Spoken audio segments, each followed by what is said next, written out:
Again this Thursday for Geek Speak, and today we are going to be covering what is new in the world of marketing. And to start it off, my name is Phelan at Seymour Digital Media, where we focus on search marketing. And I'm Rena Little from Littleworks Indie Media, a small boutique agency in Vancouver. And I'm Greg McKinnon with Original 72 Creative, and we're a full-service website graphic design and digital marketing firm in Vancouver. And unfortunately, not with us today is Pip. The most important one of all of us, no? Yeah. Oh, yes. That's She definitely the got most called important. away. She got called away on client business and had to drop out last minute here. Yeah. She will be missed, but we will soldier on. All right, so what have we got today, guys? Who wants to start? I'll start off with I guess, kind of table setting one, which is just going to be a SEO update. It's not official, but Google algorithm is everyone in the community spotted it, but it definitely is not something that's been officially recognized. It does happen. So just keep it in mind. Maybe leave an annotation in your Google Analytics if there's increases or decreases in traffic. Yeah, there's not much more to say about it than there's an algorithm update, and these fairly major one, but it's not official. Awesome. Okay. I know, exciting. It's I it's know. riveting. Who needs coffee when you've got SEO updates?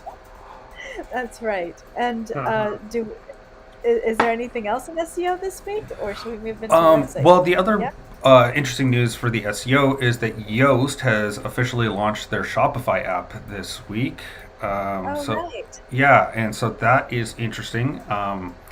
It's it's a little pricey for my taste personally. It's something like $20 US a month, which I think is a little steep, but that's just me. And it'll be interesting to see how it competes in the marketplace for Shopify. And so, for anyone who's wanted Yoast to be on the Shopify platform, they've finally gotten to it in the year 2022. Was there? I know I'm not big. I don't have a lot of knowledge of Shopify, and I know you guys do specialize a little bit more in Shopify.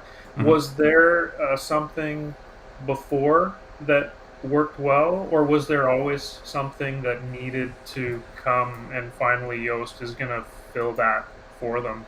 So the biggest reason I think that Yoast has held off is because it's really hard to edit the admin section. So like when you're actually doing a blog post or a product page, like in the classic Yoast, it would have like a big box at the bottom where you could like get all green lights. That's extremely difficult to do in Shopify. So I think that's one of the major reasons why they haven't done it, or they've held off until now. I don't know how they got around that part, but generally that was the biggest thing. Is that, or I found it to be a serious limitation as well, is that you can't really edit the what people see in the admin section. You kind of have to like divert someone away to another screen and then send them back. So yeah, that's the part that I think was the biggest holdup for them. But there was something previous that Oh was yeah. They're offered they're that we could do a little bit of SEO. Yeah. There was definitely some tools before that. There were some relatively good ones. They were all somewhat limited. I'd say none of them had like the kind of gamification of it that Yoast had, which I think was like a big driving point that made it a lot easier for people to do a quick scan and be like, oh, this is the issue I should deal with on this page, or this Right. is how I could optimize this page. Um, yeah. So anyone else have news in the website social media world? Well, let's Well, stick I with. Can we Oh, stick with SEO? Because I know there was a couple things posted in the oh, group that you could talk about as well, which was the sale of the oh, yeah. The backlinko was purchased. backlinko. Yeah. Yeah. I was like, yeah. I guess it was kind of the SEO. I was thinking more of the website because the guy sold his website was more what I was Oh, thinking. But yeah. yeah, it totally makes sense for talking about that part. Is that the backlinko got bought by SEMrush, and they're for I think the figure that was is 7 figures is what they said That's the most they can get for a public amount, which, that's a decent payday for Brian Dean. And so, but I think before we got on the live, Greg, you and I were talking about like what would be the value add for SEMrush to actually throw real money at this. Yeah, because I didn't know too much about him, but what I thought was that it was just a guy who had a site and a big following, and he just knew a lot about SEO, and people went to him to get his knowledge or ask him questions or that type of thing. So I was like, why would backlinko care about getting a following of people? But apparently he did, as you said, he did a lot of SEO training, corporate training specifically, so they could do something there. Well, they could have that. They would also probably have him locked in for a couple of years as well, so they would have him in-house to help them out with upgrading their SEO, maybe helping with the tools and how they operate. They would have him as part on contract for probably a couple of years. And then the other one that came up that just crossed my mind was, or when we were talking about this before, is Exploding Topics, which is a newsletter pretty much everyone should subscribe to. It's just fun, honestly. I'll leave a link in the chat and in the comments. And then, sorry, force of habit. But yeah, it's Exploding Topics, which taps into Google Trends and then finds differences. And so if there's been a big delta in 2 points, then he'll note that, and so he kind of compiles them together. And then they have a pro version of that, which is you get basically even more data, and it comes I think a week ahead of the other newsletter, or like a few days ahead. So they've got like a paid tier there that I'm sure.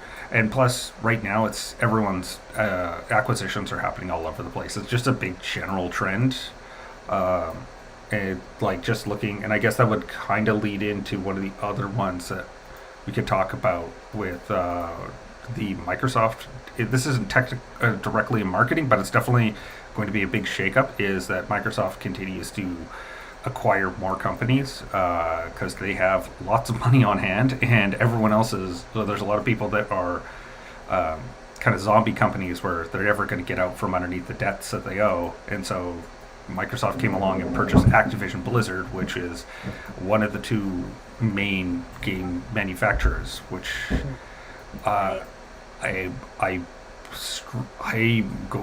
it's going to be complicated. I don't know if they're going to be allowed to do that right now, because like they may have announced it, but it could still get reviewed by the FTC, and they're in very much an antitrust mood right now.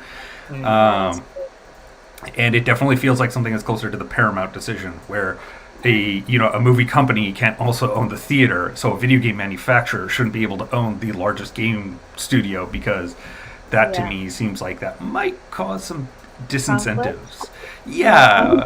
Or a little too few of conflicts might be the issue. Is that everything's sliding along on one path. Where you're sitting. Sure. So I'm going to guess that that would be extremely. It's probably going to get reviewed, especially with the new FTC chair. She's been very good about that part and is very extensive in antitrust. So it doesn't mean it's a done deal. They can always review it and say no. So it's interesting to see how that's going to shake out in the future. Cool. Yeah. Cool. So, do you have any website stuff for us, Greg, today? One major thing coming, which is the release of WordPress 5.9, scheduled to be released in 5 days. I feel like I say this every time, but it's true. Basically, it's more full site editing features. Right. WordPress and their push to become a full site editing type platform. So there's going to be a lot more full site editing functionality. I believe there's like 10 new blocks that are going to be available, theming blocks, and a new area under, I believe it's under the appearance tab in the menu, where it will show an editor beta. I say beta, where things that you can edit about your theme will be there. And obviously, with 5.9 release and being the beginning of the new year, a new theme will also be released. Awesome. That sounds like some interesting stuff coming. I'm looking forward to that update, actually. I'm always interested in the new yearly theme that they put out because Yeah, it typically has a lot of the features and functionality that work best with what WordPress is building. So it should be interesting to see what that new theme looks like, what it's all about, what kind of functionality it has for this future of full site editing. Yeah, and especially with the kind of helping with determine a bit more of how websites are going to be looking. I mean, WordPress is a third of the internet, so what they yeah, decide of how they structure new sites is going to change web design and web development for everyone else, whether they like it or not. Is that people are going to expect certain features to be in certain places, kind of like how the hamburger menu. We all just accept that as being part of the mobile experience, and Mm-hmm. people get used to certain things, and especially with trendsetters like WordPress. yeah, exactly. Okay, so I have a few things on the social side. I really did cherry pick some really different kinds of articles today. So hopefully this will be as interesting to everyone as it is to me. I wanted to start with, where's my notes? Oh, yes, right here. So there's this new banning surveillance act that's being proposed in the Senate in the States recently. Yes. And it's pretty interesting because it's going to stop advertising with online behaviors, which means that we're going to go back to only broad, if it gets passed, we'll have to go back to only broad location targeting and content that people have engaged with. And those will be the only two ways that you're going to be able to set up your ads. And the fine that is proposed for infractions would be $5,000 per incident. So that's a pretty big piece of news happening in digital marketing. I feel that can have really big impact on Facebook advertisers. I'm not sure how it organizes with Google advertising, but I suspect that'll also be an issue because your keywords they're based on interests, right? Uh, Or well, not that's quite. Well, they maybe it's can. just Facebook then that's going to have the big problem. Yeah, so Or I think that's would be the difference of like the like interrupting marketing, where like you get the ad to yes, kind of jump out and get someone to take a yeah, separate action than just scrolling. yeah, That's going to be a lot more targeted than like Google, where they could still make it fairly keyword based, and right, maybe inference from a lot of metadata that's not yeah, necessarily like a person, but like interest, they had know that you're on your yeah, phone and you're looking for a restaurant nearby, so they can like infer something there that's not directly about you per se. Similar to how DuckDuckGo, right? They don't keep any yeah, data on people. What they use is the keyword searches, and they yeah. leave a lot of and they just don't dig down much further than that, and that's how they make money. Yeah, so that's going to really change social media marketing in a big way, I think. We'll see how Meta responds to that, and we'll also see how that gets pushed through the Senate or not. The other thing of note, a more practical piece, is that LinkedIn it has added a whole bunch of new stuff on their platforms for business pages to be working with. So things like courses and newsletters are tools that you can do. I think events came out maybe a while back. I can't even remember when events came out, but event pages. So it's starting to look like LinkedIn is interested in company branding more than it has in the past, where it's mostly focused on job search and individual profiles rather than the companies. So this is kind of an interesting take because even with LinkedIn ads, they've always had much broader ways of organizing their ads compared to Facebook in terms of targeting. So therefore, and the cost has always been more. So I'm interested to see how this push with companies plays out and affects how it's going to affect ad performance, because that would be great if LinkedIn ads worked better, in my opinion. The Or other, worked. yeah, exactly, worked exactly. The other piece of news that's pretty interesting is, and this is probably not so much from a marketing perspective, but we've been talking about this a little bit in the past. Facebook and Instagram are looking to make, showcase, and sell NFTs. So that's that's something to look forward to. Maybe that'll be encouraging more mainstream um, production and purchasing and selling of NFTs. And look at Phelan's face. It looks like Phelan's got some thoughts on that. And there would be nothing but a string of expletives, so I'll I know, refrain right I now. know, But I know. So I, yeah, yeah, so oh, that's pretty. That's pretty. That's just showing how that arena is starting to more mainstream now, which is kind of interesting. And then last of, well, not maybe not last, but the biggest piece of news that cracked me up this week was, and it's not really that funny, really, but the article seemed almost ridiculous, but it is real. The Harvard Medical School published a blog post on their website talking about um, mass sociogenic illness, which is has also been called in different places mass hysteria, epidemic hysteria, or mass or psychological illness. And the title of the article is "Ticks on TikTok" or something like that. Where is it? Let me see. Ticks and TikTok, can social media trigger illness? And it turns out that they're starting to look at some of the things that are coming up on TikTok as illness. So they talk about leg pain and paralysis.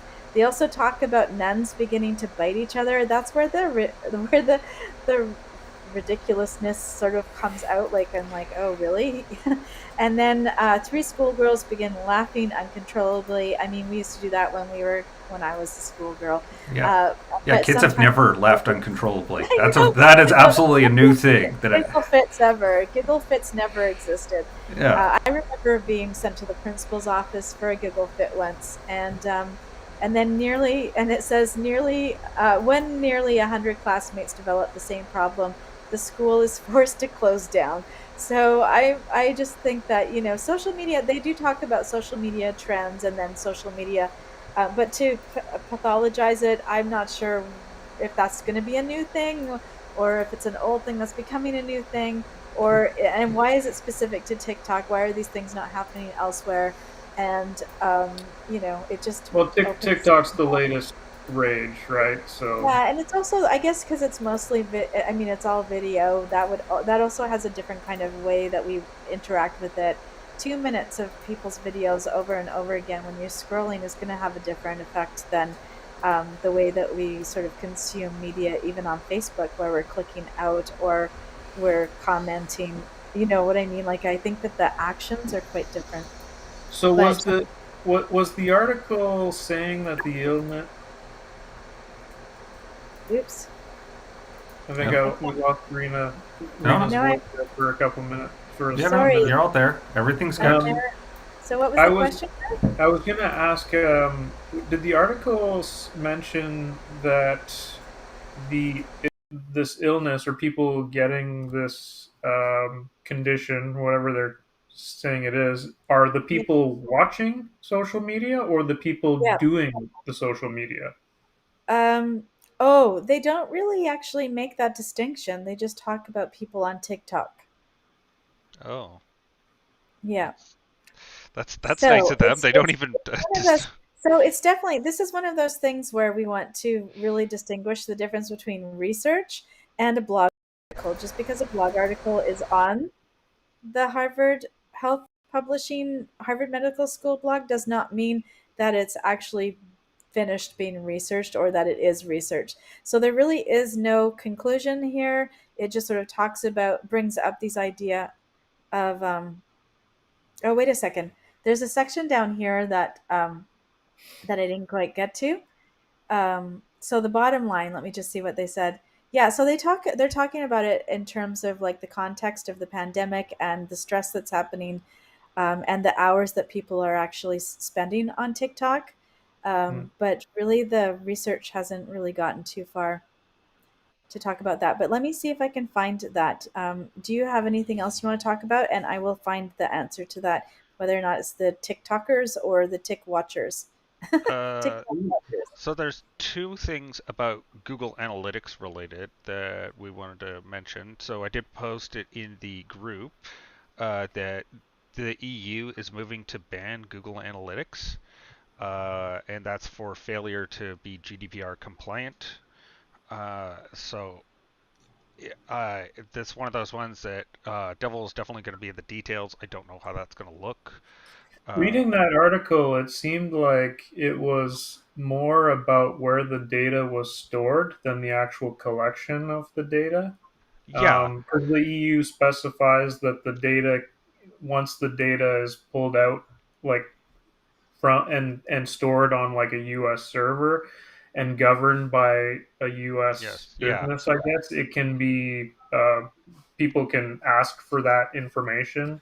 Yeah, the U.S. Uh, government would technically have right over it, not the EU government, and so they're probably right, going to tell them that they need to set up a server as collecting all data. right. It's very similar to like online cannabis sales in Canada.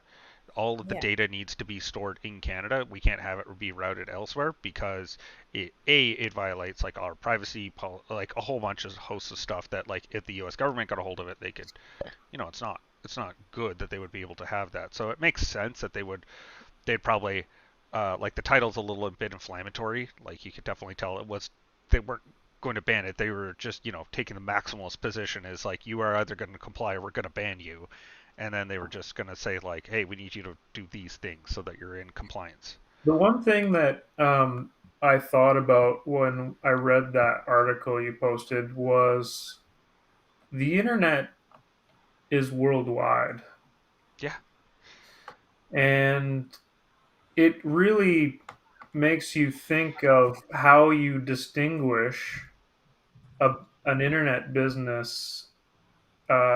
Like every business is like I'm a Canadian business. There's U.S. businesses. There's because that's where we physically are. But if that business is a worldwide, like if it's an internet site, like you're selling products on the internet to the world, then it's almost like we need to have um, not a different set of rules, but sort of more lenience on businesses like that do sell across the world because everybody can do that now. it's definitely one where there needs to be clarifying like transnational rules and how Yeah. things get done between different countries and what happens in X and situation or what happens in Y situation. There's a bunch of stuff that we just haven't resolved about like how things that Maybe, happen on the internet, like yeah. who's Because responsible, who's enforcing. there are completely different, there are completely different ways of governing that are out there. So that's exactly what happened with TikTok when Trump negotiated the TikTok data for North America sitting in US. So I mean, we can't. I think that we could probably do international law of some kind. That would be handy. And I think that's sort of where we're sort of moving to because we're always negotiating these rules and new ones keep coming up, and then other companies are being held accountable, like Facebook is held accountable to Canadian privacy laws, for example. It just takes time to get that organized. But yeah, it would be great to have something international, except for I can't imagine China or some Middle Eastern countries, dictatorships and things like that actually getting on board. And if they are on board, how do we make sure that that's happening, right? How do we actually regulate that and enforce that? Yeah, or even from our own country's sake, that we do a lot of it where we lean towards the corporate interest rather than individuals' interest, and Exactly, making sure that exactly. business can be done, which is something Yes, that we generally do anytime we've done any sort of international situation. That's yeah, more the focus because they have the money to get into the room to yeah, be like, hey, it'd be really awesome if you guys made sure these provisions were in this treaty. And that's correct. the problem is it's on both sides, right? Yes, that's right. Like so like even within our own, even if it was Canada, US, and the EU all negotiating, it's still going to wind up with Google, as I'm going to guess, winning at the end of the day Yes. because Yes. they Yeah, that's right. That's uh, exactly right. yeah, and so that's kind of the annoying part of it, but it's part of the nature of dealing with the world that we live in Yeah, right now, and it's I don't think that we've solved like the internet in how transnational rules apply, but I'm close. it'll be interesting to see how it fits. The other one I just wanted to check off before, because we're running up on time here, is that we the attribution models got fixed within Google Analytics 4. So I think you were talking a little bit about this, Greg, as well before we jumped on the chat or jumped on live. I mean, Yeah, the I had just literally saw it this morning, I think, and it was in an email that the attribution. Man, I'm going to butcher this because I read it really quick.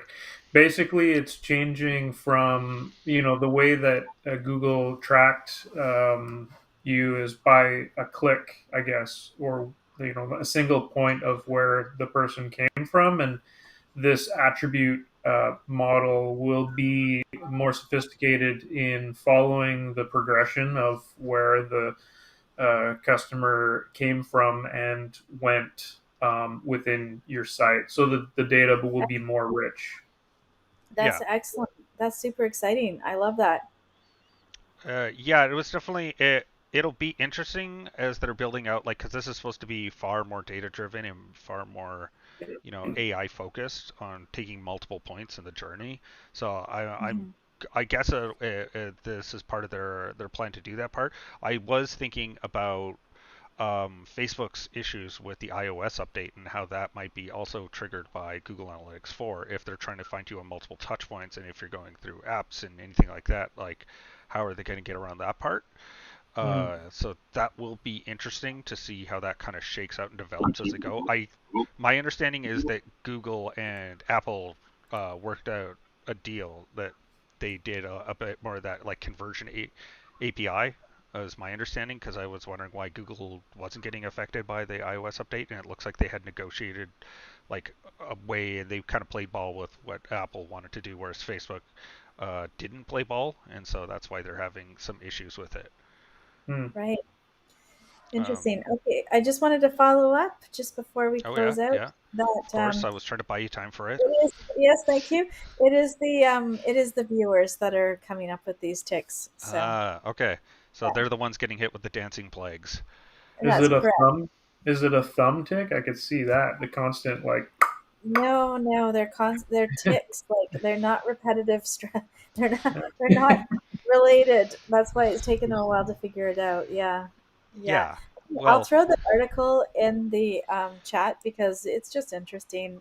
yeah, yeah. And It does yeah, seem like it's trying to put an issue that we always had, where it's like times of high stress, yeah, people act really weird, and then we're yeah. like, oh, it's social media, and it's like, or it could be, it's a stressful time that there's a Well, lot going on in the world. yeah, yeah. There's probably a lot of. I mean, we're not that simple. It Yeah. can't. It's probably not just one thing ever. It's going to be a complex scenario. Yeah, yeah, and it's well, and also times of existential like situations Yes, going on that yes, it might affect people that they don't like how they right. actually emit that as like it's like how they say that laughing is our response to things that are the unknown, right? When you can't do like Yes, a traditional emotional response, you would go with a laugh giggle. because Yeah, it's yeah, that's like your default when they've gone through everything else. It's like, okay, we don't know what to do here, so just laugh.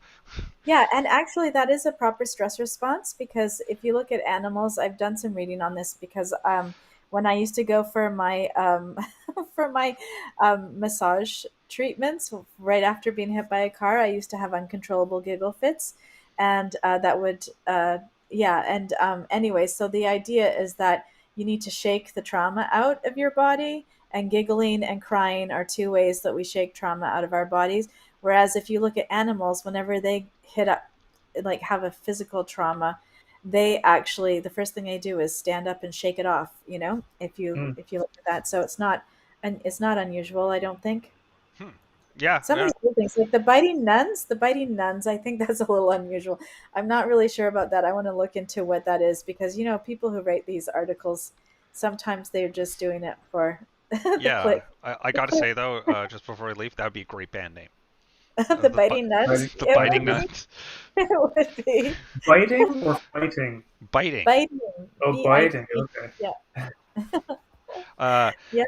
anyway, we it is that time. We have the half hour has flown past us once again, and so it just leaves us time to say goodbye, and we're super excited to do one next week. Do we know which one is next week? Next week is audit strategies, categories, and verticals. And I Excellent. And don't know who it is, but Okay. that's all a right. mouthful. That's a Yes. mouthful for whoever it's going to be. Yeah, it's like Yes, I don't remember definitely. writing that, so but I don't think it's my topic, but we That will. sounds like a zip category. It Sounds like definitely a sounds perfect like category. Pip's going to be there for that one. Yes. All right. So once Excellent. again, my name's Phelan. I'm Rena. And I'm Greg. All See right. you next week. Bye, everyone. Bye.